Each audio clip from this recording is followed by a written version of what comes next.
السلام علیکم. اوس به یو نوې برخه شروع کړو. په دې کې هم یو تعداد سوالونه او جوابونه دي، پوښتنې او جوابونه دي چې د ترافیکي مقرراتو په هکله باندې دي. دا د دې لینک څخه اخیستل شوي دي. کاملا د 2020 کال دي، تازه دي، چې د کالیفورنیا د ډي ام وی د ټیسټ د امتحان لپاره وضع شوي دي. د دې څخه به کار واخلو او تاسو به د نوي پوښتنو سره آشنا کوم. دا لومړی برخه چې دا شروع کېږي د امنیتي برخې څخه، چې دوی ورته امنیتي برخه ورته وایي، یعنې څنګه خپل ځان وساتي، څنګه ماشومان وساتي، څنګه په موټر کې امنیت شان وساتي. نو د پوښتنو په شکل باندې راهنمایي هم ده او پوښتنې هم دي. لومړی پوښتنه ده د امنیتي کمربند تړل شکلي دي څه شي دي؟ دا خانه خالي ده. د دې ځای کې تاسو څه شي باید امنیتي کمربند تړل څه شي دي؟ 3 جواب یې درکړي دي. لومړی جواب اختیاري دي، دوهم جواب قانون دی، دریم جواب کله کله غوښتل کېږي.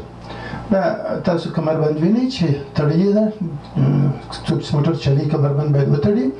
نو د دوی پوښتنه کړې چې دا په دوو کې کم یو دی؟ نو تاسو وایئ چې دا قانون دی. په امریکا کې د ټولو نه مهم شی چې دی قانون دی. ضد قانون باید هیڅ کار ونه کوي. نو دلته نشته کړي دي چې دا قانون دی، معنی دا چې دا د قانون غوښتنه ده، عادي غوښتنه نه ده چې یو څوک در څخه غواړي ستا په ګټه دی، بلکې دا د قانون غوښتنه ده، باید وکړي. نو که ګیر کړلاست چې تاسو دغه نه و تړلی، کمربند نه و تړلی، جریمه درکوي درته. نور اکثر شیان په همدغه مربوطي چې په موټر کې تاسو خپل په امنیت څنګه وساتئ. دویمه پوښتنه ده، څوک باید کمربند وتړي کله چې تاسو پر عمومي سړک یا شخصي محلاتو کې موټر چلوئ؟ یعنې چې تاسو په موټر کې یاست، په موټر کې نور څوک هم در سره ناست دي، په بغل کې دي ناست دي، شاته ناست دي. نو دوی کې پر چا باندې لازمه ده، یعنې قانونا څوک مسؤل دی، په چا باندې لازمه ده چې باید کمربند وتړي؟ 3 جواب یې ورکړي دي. لومړی جواب تاسو او ستاسو ټول مسافرین، دوهم جواب یوازې تاسو، او دریم جواب یوازې ستاسو مسافرین.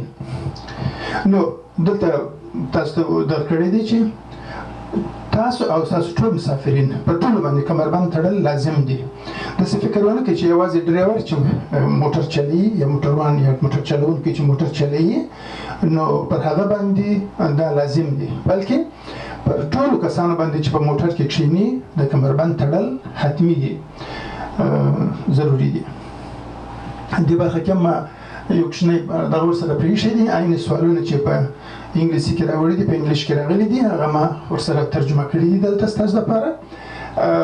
ټکي په ټکي ترجمه نه ده، بلکې مفهوم مې راخیستی دی او مفهوم مې درته تشریح کړی. درېیمه پوښتنه، په ټکرونو کې به ستاسو د ژوندي پاتې کېدو چانس کوم شی زیات کړي؟ خدای نخواسته ټکر کېږي، نو کوم کار چې تاسو وختي کړی وي یا په هغه وخت کې کوئ، هغه به ستاسو د ژوندي پاتې کېدو چانس زیات کړي. په ټکر کې اکثرا چون دلته سرعتونه زیات دي، سړی په چټکتیا باندې ځي، نو کله کله ټکر کېږي، خو مخکې د ټکر نه سړی باید خپل امنیت وساتي، آمادګي ورته ونیسي تر حده زیات. نو کوم یو زیاتوي درته؟ نو دلته تاسو ته 3 جواب درکړي دي. د لمنې کمربند، یا دوهم جواب د اوږې بند، دریم جواب دواړه د لمنې بند او د اوږې بند. اوس به زه تاسو ته در وښیم، بعضې موټرونه دي ډبل بیلټ لري، هم د اوږې د لري هم د ملا د لري، یعنې د خېټې د لري، چې دا اوسني معمولا موټران ټول دغسې دي. خو په بعضې موټرانو کې یوازې د اوږې بند شته، د خېټې د نه شته، او په بعضې موټرانو کې یوازې د خېټې بند شته، د پښو د لاندې د خېټې بند شته، د اوږې د نه لري. نو وایي تاسو ته ورته چې کوم یو ډېر ستاسو چانس د ژوند زیاتوي؟ نو د دواړه د لمنې بند او د اوږې بند.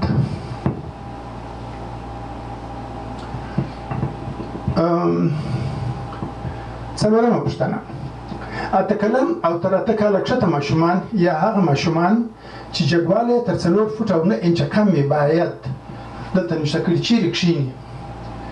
لومړی جواب د مخ په سیټ کې. دوهم جواب د دولت لخوا تصدیق شوی د ماشومانو په جوړ شوي سیستم کې. دریم جواب په هر سیټ کې چې د لمنې او اوږې کمربند وکاروي. نو تاسو ته جواب درته ښوولی دی چې تاسو اوس دولت لخوا تصدیق شوي د ماشومانو په جوړ شوي سیستم کې دلته چې هغه کوچنیان چې پکښې کې کښېني کارسیټ چې ورته وایي هغه شی دلته یې ښوولی دی، په عکس کې هم درته ښوولی دی. داسې یو شی علیحده د ماشومانو دپاره جوړېږي چې دواړو خواو ته تاسو وینئ د دواړو وږو څخه کمربند پرې اړولی دی. دلته د ملا د خوا څخه هم راځي، دا ټینګېږي، کلکېږي. د دوی علیحده یوه چوکۍ غوندې دی، یو کارسیټ دی چې په چوکۍ کې ایښودل کېږي او هلته انسټال کېږي، پکښې کې تړل کېږي، کلک تړل کېږي. نو دغه شي کې باید کښېنوي. دغسې که مو تر اته کاله کوچنی ماشوم یا چې قد یې تر 4 فوټه او 9 انچه کم وي داسې ماشوم که مو د مخ په چوکۍ کې کښېنوئ یا په شا په سیټ کې مو کښېنوئ او ګیر یې کړلاست نو جریمه در باندې راولي. 5مه پوښتنه: که په موټر کې چا کمربند نه و تړلی څوک به جریمه سي؟ تاسو موټر چلوئ او په موټر کې مسافرین لري، په څنګ کې مو در سره ناست دي، شاته ناست دي. نو که موټر ګیر سو، پولیسو ګیر کړلاست، څوک به جریمه کوي؟ تاسو او یا ستاسو مسافر؟ دوهم جواب یوازې تاسو. دریم جواب یوازې ستاسو مسافر. نو دوی وایي چې جواب درته لیکلی دی چې ستاسو او تاسو مسافر دواړه جریمه کېږئ. هر چا چې نه و تړلی هم مسؤلیت د ډریور په غاړه دی. دا نقطه په یاد وساتئ چې داسې نه دی چې ډریور ووایي چې ما خو تړلی و خو ده ونه تړئ کمربند، مسافر ونه تړئ. د مسافر مسؤلیت هم تاسو په غاړه لرئ. که تاسو چیرې موټر چلوئ مخکې له دې نه چې حرکت وکړئ خپل مسافر ته یعنې په څنګ کې چې څوک در سره ناست دی یا شاته ناست دی هغوی ته ووایاست چې ټول خپل بیلټونه وتړئ. تر څو بیلټ نه یې تړلی حرکت مه کوئ. د بیلټ تړل ډېر مهم دي، هم په ټکرونو کې مهم دي او خصوصا که کوم خدای نخواسته څه حادثه پېښ شوه او پولیس ګیر کړاست جریمه درکوي درته او کله کله عیني ترافیکي مجازات درکوي.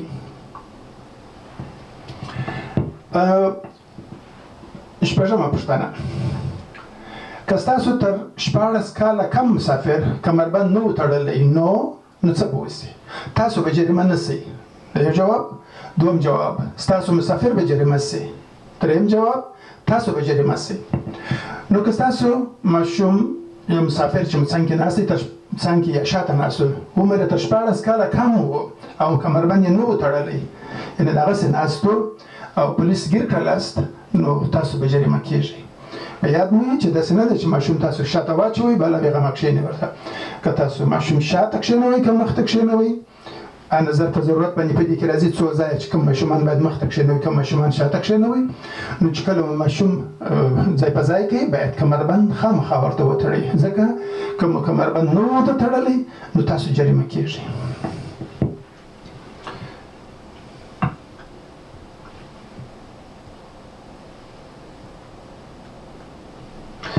اومه پوښتنه: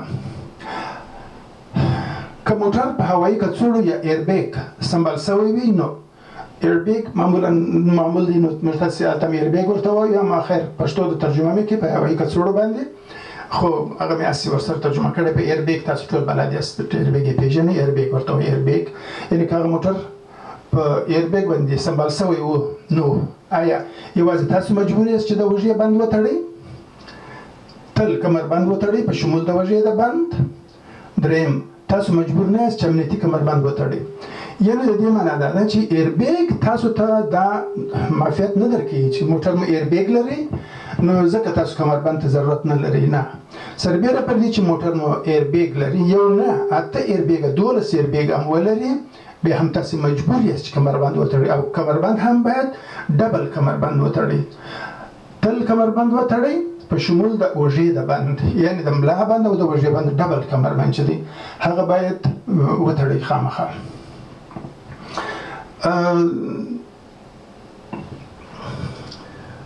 یو پوښتنه بله هم کار کو. اتم پوښتنه: کله چې تاسو موټر چلوئ او یوازې د لمنې کمربند مو تړلی وي د ټکر په وخت کې ستاسو د ژوندي پاتې کېدو چانس دومره دی دا خط اوس به ګورو چې څونه دی تر هغه چا چې لمنې کمربند یې نه وي تړلی یعنی که چیرې تاسې د لمنې کمربند تړلی وي دغه ته د لمنې کمربند وایي دغه یو ډول کمربندونه دي په موټرانو کې یوازې پر تر پښو لاندې په د خېټه باندې راوړي دا ته د لمنې کمربند ورته وایي دوی ورته لاپ بیلټ ورته وایي لاپ بیلټ نو وایي تر هغه چا چې نه یې تړلی نو ستاسو چانس د ژوندلیک پاتې کېدو ډېر دی څومره ډېر دی لاندې ورته نشته کړي دي جوابونه تر 2 برابره زیات نیم برابر زیات دریم جواب عین شی وي نو اصلي جواب چې دی تر 2 برابره زیات یعنی تر 2 برابره زیات ستاسو د ژوندۍ پاتې کېدو چانس دی هني دغه کمربند چې نیمګړی دی دغه د لمنې کمربند چې د مکمل کمربند نه دی ځکه د وژې کمربند نه لري یوازې د لمنې کمربند دی که یوازې دغه کمربند مو هم تړلی وي نو تر هغه چا چې هېڅ کمربند نه وي تړلی ستاسې د ژوندۍ پاتې کېدو چانس په ټکر په وخت کې یا د اکسیډنټ په وخت کې د ټکر په وخت کې 2 برابره زیات دی تر دې ځایه پورې د دې ویډیو لپاره کفایت کوي انشاءالله بل ویډیو به ژر تقدیم کوه خدای په امان